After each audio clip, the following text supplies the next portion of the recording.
Sir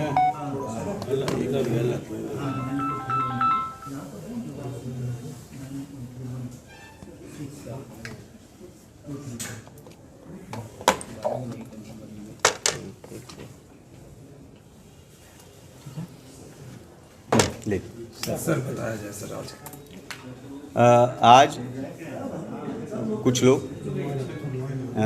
कुछ लोगों के बहकावे में आकर के यहाँ पर गांधी मैदान में इकट्ठा हुए थे और उसके बाद वहाँ से बिना किसी परमिशन के, बिना किसी पूर्व से लिखित में सूचना दिए हुए यहाँ पर पुलिस कार्यालय के पास आकर के यहाँ पर हंगामा कर रहे थे। उनको जो वहाँ पर प्रतिनियुक्त मजिस्ट्रेट तथा पुलिस पदाधिकारी के द्वारा इस संबंध में उनको बताया गया कि कोई भी आपकी तो उसको ग्रीवांस आप बड़ी पदाधिकारी के समक्ष रखने के लिए चल सकते हैं, आ सकते हैं, परंतु उनके द्वारा ऐसा नहीं किया गया और विधि विरुद्ध मजमा बना करके उनके द्वारा वहाँ पर हंगामा किया जा रहा था। इसके बाद जो भी अन्य वरीय पदाधिकारी, पुलिस पदाधिकारी एवं मजिस्ट्रेट को वहाँ पे भेजा गया और विधि सम्मत तरीके से उनको वहाँ से हटाया गया। इस मामले में जो इस पूरे लोगों को ऑर्गेनाइज करने के लिए में जो शामिल व्यक्ति हैं उनको हिरासत में लिया गया है। उनके साथ कई अन्य लोगों को भी हिरासत में लिया गया है जो इस नाजायज़ मजमा का भाग थे। मेरे द्वारा भी उन लोगों से बातचीत की गई है, पूछा गया है। कई लोगों के द्वारा बताया गया है कि उन्हें किसी अन्य नाम से वहाँ पे गुमराह करके उनको लाया गया था और उसको इस प्रकार का कार्य उनसे कराया गया है। सभी लोगों से मैं अपील करना चाहता हूँ कि कोई भी आपकी समस्या है तो प्रतिदिन यहाँ पर कार्यालय में हमारे द्वारा या अन्य पुलिस पदाधिकारी के द्वारा लोगों के जो शिकायतें हैं या जो उनकी समस्याएं हैं उनको सुना जाता है और आप अपनी समस्याओं के निराकरण के लिए आ सकते हैं। परंतु अगर कोई भी व्यक्ति इस प्रकार से विधि विरुद्ध कार्य करेंगे तो उनके विरुद्ध जो उचित दंडात्मक कार्रवाई है वो किया जाएगा। आंदोलनकारियों से आपकी बात हुई, क्या डिमांड उन्होंने कुछ रखा है अपना, क्या डिमांड लेके आए थे लोग यहाँ पर? देखिए, जैसे ही मुझे इस बात की जानकारी मिली थी हम लोगों ने इसमें मगध मेडिकल जो एसएचओ हैं उनको निर्देशित किया था कि वो संबंधित व्यक्ति से जा कर के उनसे पूछताछ करें कि क्या उनका समस्या है।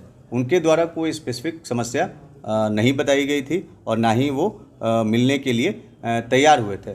और अभी भी जब पूछताछ किया जाए ना ही कोई उनके पास कागज़ है जिसमें कोई उनके विभिन्न जो मांग हैं वो है। उनके द्वारा कुछ पुरानी जो इंसिडेंट्स हैं उनको मेंशन किया जा रहा है, जिस पे अभी तत्कालिक तौर पे कोई भी कमेंट करना उचित प्रतीत नहीं होता है क्योंकि वो डिटेल अभी उनके द्वारा दिया नहीं गया है। इस मामले में मैं बस बताना यह चाहूँगा कि लगातार खास करके SC/ST एक्ट के तहत जो मामले घटित होते हैं उन पे कांड दर्ज करके प्राथमिकता के आधार पे उसमें अनुसंधान कराया जाता है और उसमें प्राथमिकता के आधार पे गिरफ्तारी भी की जाती है।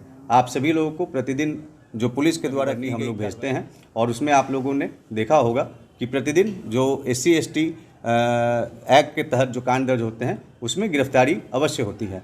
फिर भी अगर किसी को कोई भी अपनी बात रखनी है, कोई भी उनका इशू है तो उसको सुनने के लिए और उसका समाधान करने के लिए सभी लोग थाना स्तर से लेकर के यहाँ पर ज़िले में हम लोग उसके लिए हमेशा तत्पर हैं और वो अपनी बात को रख सकते हैं। उसका जो विधि सम्मत तरीके से जितना जो भी निराकरण है उसको कराया जाएगा। पुलिस को आखिर बल प्रयोग और आंसू गैस की आवश्यकता क्यों पड़ रही? जैसा कि मैंने आपको बताया कि यहाँ पर काफ़ी संख्या में लोग जो नाजायज़ मजमा बना करके थे और जो जब उनको बताया गया कि उनको अगर कोई भी व्यक्ति अपनी बात को विधि सम्मत तरीके से रखना चाहता है तो वो रख सकता है, तो उसके लिए लोग तैयार नहीं हुए और उसके बाद उनके द्वारा वहाँ पे हंगामा किया जा रहा था, जिसके बाद पुलिस के द्वारा जो विधि सम्मत तरीका है उसके तहत उनको वहाँ से हटाया गया। आम नागरिक को भी अंदर लाया गया है सर। आम आदमी जो वैसे लोग जो कि इस नाजायज मजमा का भाग थे और हंगामा कर रहे थे उनके विरुद्ध ही कार्रवाई की जा रही है। इसके अलावा अगर कोई भी व्यक्ति अन्य लोग रहेंगे तो जांच के बाद उस पर उचित कार्रवाई की जाएगी। धन्यवाद। बाहर में पुलिस क्षतिग्रस्त अधिकारी घायल हुए हैं क्या? अभी इस संबंध में कोई विवरणी नहीं, तुरंत का मामला है। जैसा ही हम लोग को विवरणी मिलेगी शाम को आप लोग को डिटेल हम लोग प्रेस कॉन्फ्रेंस वाहन में क्षतिग्रस्त अभी हम जब जानकारी यहाँ पे मिलेगी तो